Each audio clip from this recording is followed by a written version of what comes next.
क्योंकि वो भी क्या दिन थे, हम भी एक जिन थे, आज हम देव हैं, जिन्नों के भी प्यो हैं। मिर्जे ने अपने मुतल्लिक ये जुमला कहा, फिर इसको मजीद वाज़े भी किया कि इसके अंदर देव का लफ्ज देवबंद वाला है।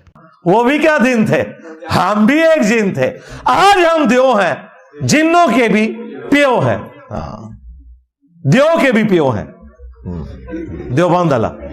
पहले तो मिर्ज़ा अपने आप को देव कहता था और जिन्नों का प्यो कहता था, लेकिन अब मिर्ज़े ने कहा कि मैं देव का भी प्यो हूँ, और ये भी वाज़े किया कि इसमें देव का लफ्ज़ देवबंद वाला है। देवबंद में जो देव का लफ्ज़ है, इसका क्या माना है, ये भी आप मिर्ज़े की ज़ुबान से सुन लें। देवबंद को उन्होंने देखा कैसा, फिर देव के बंदों से, देव कहते हैं शैतान को।